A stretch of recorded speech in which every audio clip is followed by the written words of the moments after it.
Hey, welcome back to The Voice Within. How are you? How's your summer going? Did you discover something new about yourself this summer? Did you maybe met your edges this summer? Did you maybe evolve and grow in the ways you were not expecting to evolve and grow in this summer? Is there something special about this summer? Not in the meaning of the trip you took or the juice you had, experience of vacation you provided for yourself and your family, but is there something special in you that happened this summer? And maybe that special is not really special. Maybe that special is actually something heavy in your chest that you discovered about yourself, about your life, maybe about your family, about your motherhood, your marriage. Is there some awakening that happened to you this summer that you could really see that line of growth, that line of, okay, I didn't see this before. Something changed. Now I'm perceiving my perception, my reality in a completely different way than it would be possible a few years back. And I think these reflections are very, very powerful because we often minimize our growth, we often minimize our stories because we are the one living them. We are just walking step by step and we rarely zoom out to see the full picture and amplitude of the work we are doing. So for me, it often happens that I just kind of take for granted all of the work and progress I'm making in my life because that progress is often hidden inside of me. That splits where I notice something differently and I choose to act differently. The moments where I choose not to be in the victim state but to be in my own power, to be responsible. All of those things are often invisible to others, but they are visible to me. So if I don't intentionally zoom out to see the full picture of the amplitude of the work I'm doing, I kind of take it for granted, like it's not a big deal. If we are honest, if you are just here listening to this podcast, you are exactly one small percentage of the people who are doing the work. Most of the people wouldn't spend 30 minutes or 15 minutes or even 1 minute of their life on listening something like this. So just the fact that you keep returning to this podcast, listening my journey, trying to find yourself in my own reflections, trying to improve yourself in the ways that you want to improve yourself, it's already putting you in position where most of the people don't want to go. So if we don't zoom out, if we don't pay attention on actual work we are doing by showing up for our mental well-being, for our spirit, for our soul, if we don't zoom out and actually see how big that is, we often minimize our own work. So I want to encourage you to zoom out and to see what happened this summer. What do you see differently? What did grow in you? What realizations did you got? Did you act differently in some places in your life, made some micro decisions and changes, and you saw your own power and your own responsibility to implement new changes in your life and to acknowledge yourself for doing this work, for doing something which is valuable to you. So saying that, I want to share today one reflection of my life, which is kind of, again, zoomed out and me observing my life and me observing things which are happening in my life, which often they pass like nothing, like ordinary thing, but the way I perceive them and the way I get the wisdom out of it, it's something which really helps me a lot to see myself in a different way and to act in my life in a different way. So the other day, me and my husband, we went out with a car just to grab some juice with our kid and just to drive around. It's hot in Bahrain, so we are barely can walk outside. During the summertime, we are kind of restricted to be indoor, either shopping mall or either closed playrooms or either in the house wherever the AC is. So when we don't want to be in another closed area, we sometimes sit in a car and just drive around, grab some juice just to get out from the house. And it's something we do all the time. It's not something special. So that night my husband said, let's pack, let's go, let's just grab some juice, let's drive around just to break everyday situations where it's everything ordinary and normal. So we did like that. We grabbed the juice, we went, he drove us next to the sea. What was magical about this moment is just the fact that day I was a little bit low in energy, and the fact that he noticed that I need to get out from the house, that I need something light. and the fact that he brought me on the point in Bahrain to see the building, the landscape of Bahrain from close. Because every time when we are driving around Bahrain, I always try to click the picture of the landscape of Bahrain, especially the capital Manama. And every time I'm failing to click a beautiful picture because we are just driving. And this time he brought me exactly next to it, next to the sea, to see the sunset and to click the picture of that landscape that I always want to have a picture of. So if I'm observing this situation just as it is, it's just ordinary juice and sunset. Nothing special that much about it. But this time it felt different. This time it was not just ordinary moment. I saw something about myself that I think I never saw it before the way I saw it that night. So before I got married,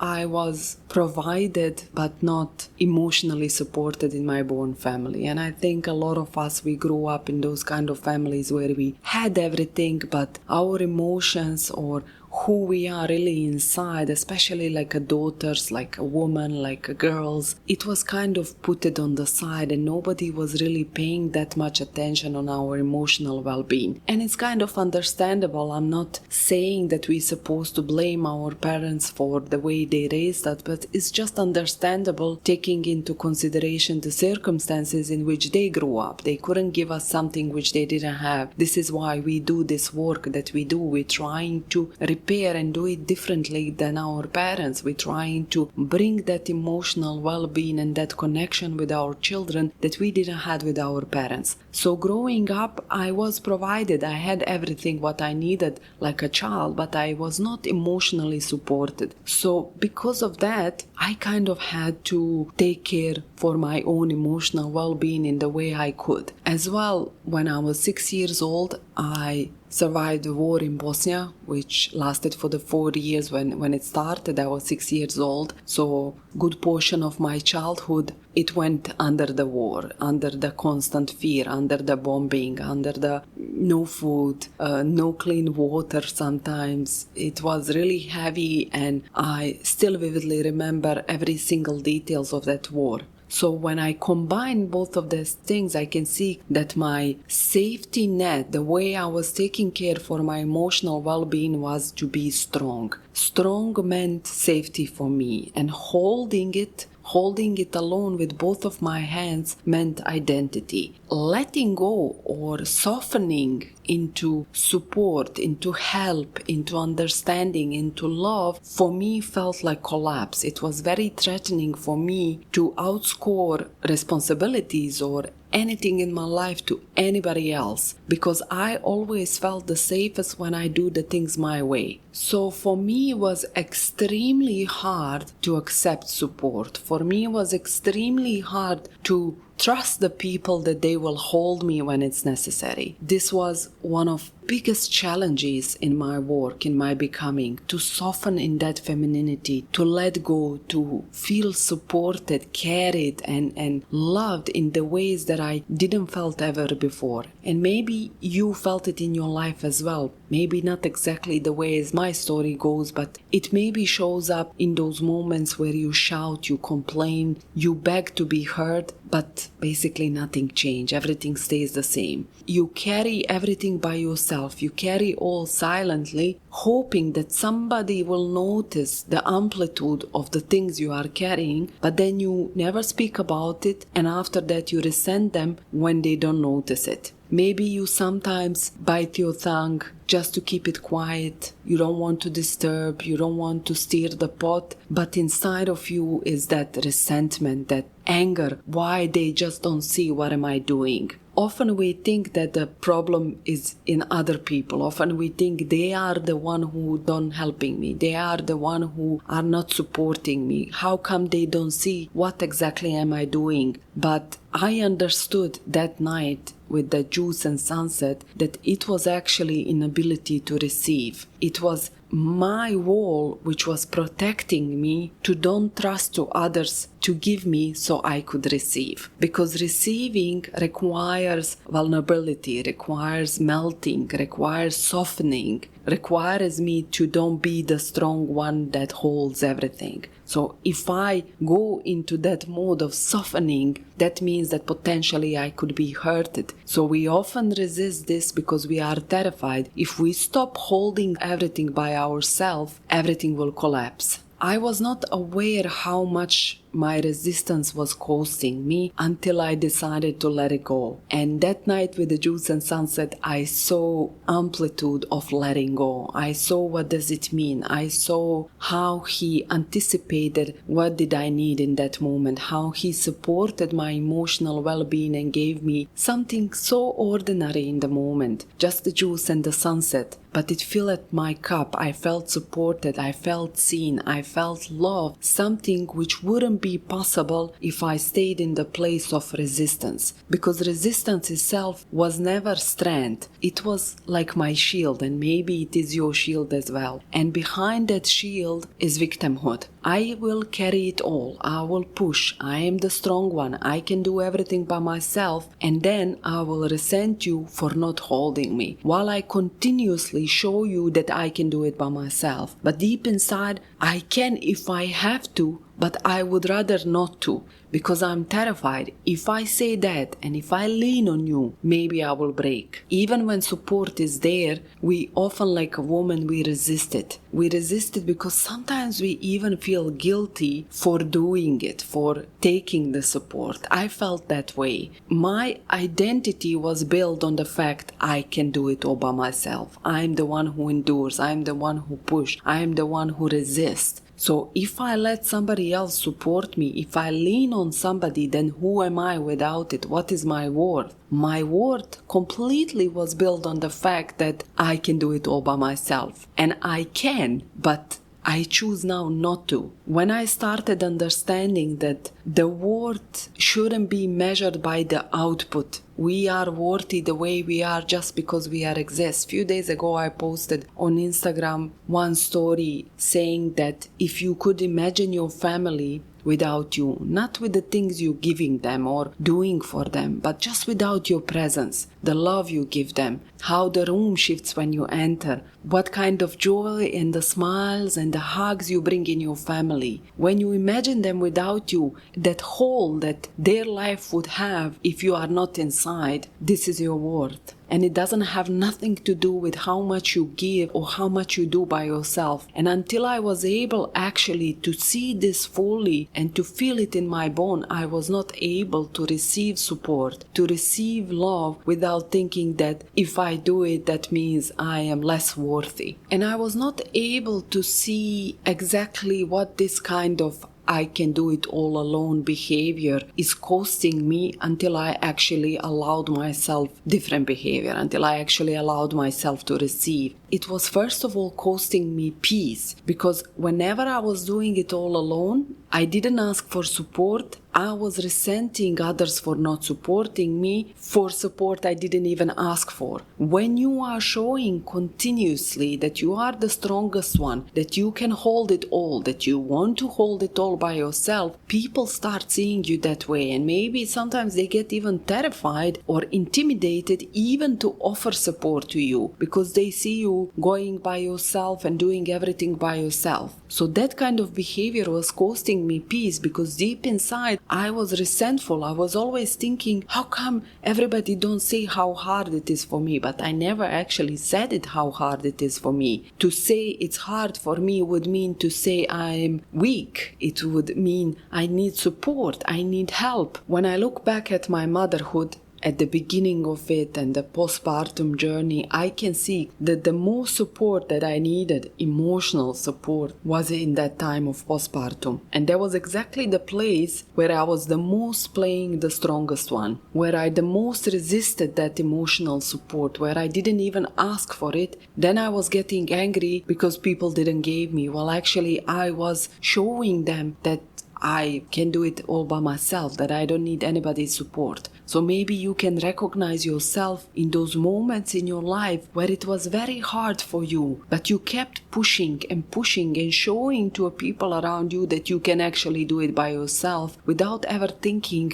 okay, I need to drop this down. Yes, I can carry this alone, but it doesn't mean I should. I can lean into my femininity. I can be weak. I can ask for support. I can lean on somebody and feel supported and loved in the way I wouldn't be able if I stayed where I am, if I stay the strong one, the one who push everything by herself. Also, this mentality of I can do everything by myself, the one who does all by herself, the strong one, was costing me as well that connection with the people, that intimacy with people. Because only way we can become connected to other human beings is if we really show them what is inside of us, that human side of us. And most of the time, people are willing to show their human side if we are the first one to show it. If one of us cracks and shows that hidden gem inside. So whenever I was refusing to show my femininity and need to be supported, when I was shielding it with the strength, I was actually losing connection and intimacy with the people. Another thing which I noticed that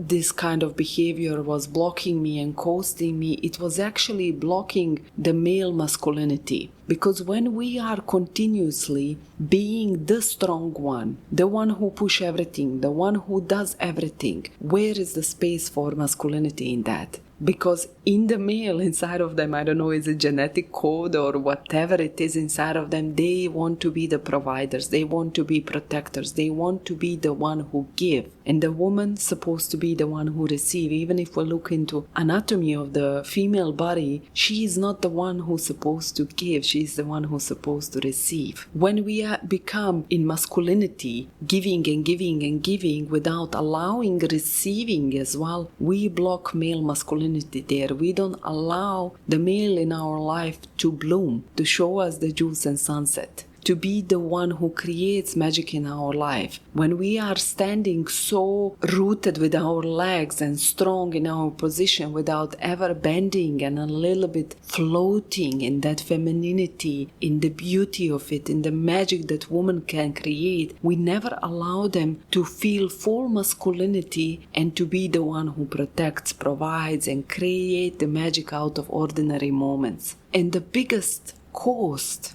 in this kind of behavior, being the strong one, what I saw was it completely blocks partnership in relationship or in the marriage. There is no, we are together, we support each other, we carry each other, we do things together. It's just separated roles and everybody is just doing their own task. As long as it's functional, it's okay. But there is no that actual unity and partnership and support where we are able to say, hey, today I'm very low and I need today's support, and to don't feel guilty for it, to feel that partnership, I don't know, another word which I can choose, that unity inside of relationship, inside of the marriage, where two people really building the life together, not just functionally but emotionally. Once we soften in that femininity and once we allow ourselves to be a little bit fragile sometimes, to say to ourselves, I can carry this alone, but I choose not to. I choose to be supported. I am with you because I want to be supported. I want to be with you because I want to carry this together with you, not alone. When we allow ourselves that, we unblock that masculinity in the male, the support arrives, the intimacy arrives, the connection arrives, and out of it, the real partnership is born. But it's very hard for us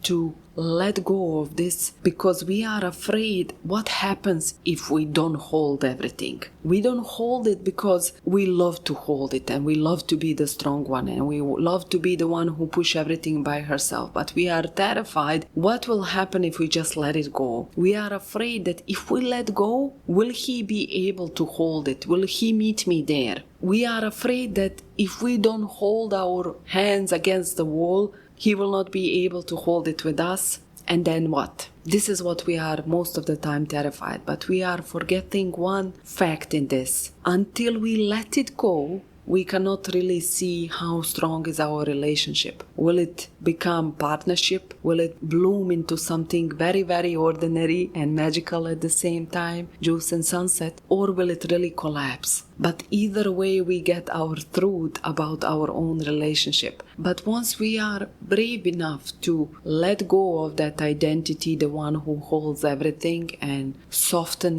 into femininity, the first thing that happens is we move from that victimhood state. I have to do everything by myself. I'm all alone. I collapse. Then I resent. We go into that femininity, feminine receiving. I can carry all of this alone, but I choose not to. I soften. I go into femininity to be supported, not because I can't do it all by myself, but because I want to become in partnership. I want to be soft. I want to be taken care of. I want to be supported. This doesn't make us weak. But what actually does, it makes the space for both of us in relationship to rise. And that evening, over something so ordinary like a juice and sunset, I felt it in my bones. I saw it, that the moment I softened, the moment I went into my femininity and I allowed myself to